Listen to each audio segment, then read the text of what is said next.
Құрметті ұстаздар, бүгін сіздерге 7 сыныптағы қазақ тілі пәнінің иммунитет тақырыбы бойынша өткізілген сабақтан үзінді көрсететін боламын.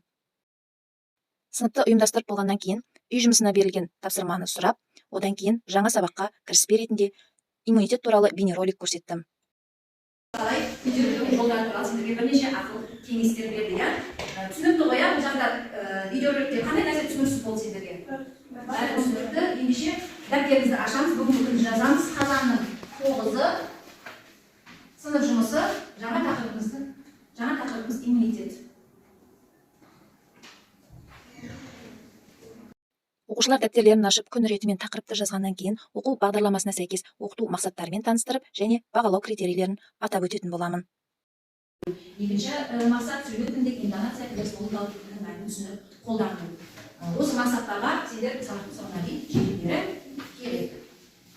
Бүгінгі сабағымыздағы бағалау критерийлері мақсаттан шықты. Коммуникативтік жағдайға сай, яғни бір-бірлерінің қарым-қатынас жасаған кезде көркем билеуші сөздерді, мақал-мәтелдерді еркін болып диалогқа қатысуларың керек. Сөйлеу тіліндегі интонация және кідірістердің мәнін түсініп қолдана алулары керек және тақырыпты шынайы өмірмен байланыстыра отырып сұхбат жасай алуларын қажет. Түсінікті ме? Оқу мақсаттары және бағалау критерийлері.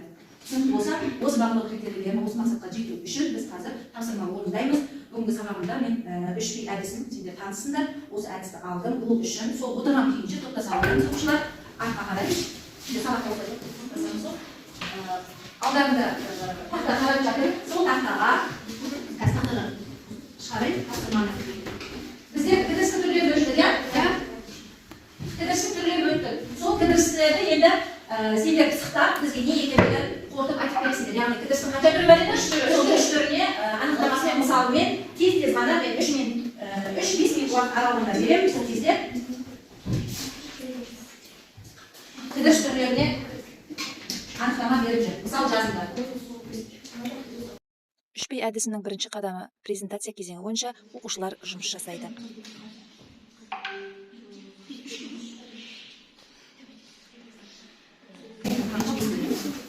Кідіріс. Жай сөйлегенде ғана оқығанда ғана сөйлегенде кідіріс жасауымыз керек. Кідіріс үшке бөлінеді. Грамматикалық, психологиялық, логикалық. Грамматикалық кідіріс дегеніміз не? Грамматикалық кідірісте бірыңғай мүшелер және құбылас сөйлемдерде кідіріс жасаймыз. Мысалы, оқушыға керек заттар: қалам, қайшы, дәптер, кітап және тағы басқа. Сөйлеуге кідіріс жасаймыз. Кідіріске несі көрсетіп қоймаңдар. Қандай сұрақтарымыз грамматикалық кідірістерді? Бірыңғай мүшелерге біз кідірісіміз. Одан кейін бізде грамматикалық кідірістен бөлек психологиялық кідіріс бар. Психологиялық кідіріс, яғни өзі айтқандай көңіл күйді іс-әрекетті білдіретін кідірістер болып табылады.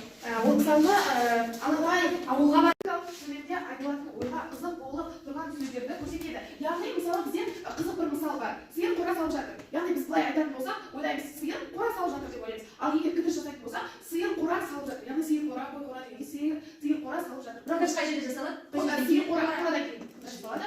Және бұл жерде бізде олар немесе ол деген сөз есте қалған. Логикалық кідірісте тыныс белгі бола ма тоқтайтын жерде? Жоқ, тыныс белгі жоқ. Бұл жерде себебі логикалық деп айтып отырмыз. Логикалық болды. Жақсы, тамаша. Келесі үшінші тақырыпта. Қолданды курстерді не жазыңдар, не жазыңдар? Мысалы, ауызша мысал. Бірыңғай мүшелері бар, немесе құрмалас сөйлемге. 3P әдісінің екінші қадамы бойынша оқушыларға 2 тапсырма дайындадым. Екінші және үшінші тапсырмаларды оқушылар жұптарымен бірге орындайтын болады. Құрмалас сөйлемдердің арасында жай сөйлемдер қойған, негізсіз қойған, дұрыс па? Дұрыс. Және бұл қандай кідіріс деп аталады? Грамматикалық кідіріс. 3P әдісінің екінші тапсырмасында мен дарынды оқушылар мен үлгерімі төмен оқушыларды да қамтып кеттім. Оларға арнайы жеке-жеке тапсырмалар және қолдау көрсетілді. Ал 3P әдісінің үшінші қадамында мен жағдаяттық тапсырмалар бердім, оқушылар сол бойынша жұмыс жасады. Сабақ соңында сабақ қорытындыланып, кері байланыс ретінде 3Q әдісі арқылы оқушылар кері байланыс берді және үй тапсырмасы берілді. Құрметті әріптестер, ұсыныстарыңыз бен пікірлеріңізді комментарий бөліміне жазсаңыздар, мен міндетті түрде оқып, жауап беретін боламын. Алдағы уақытта менен жақсы видеоларды күтіңіздер.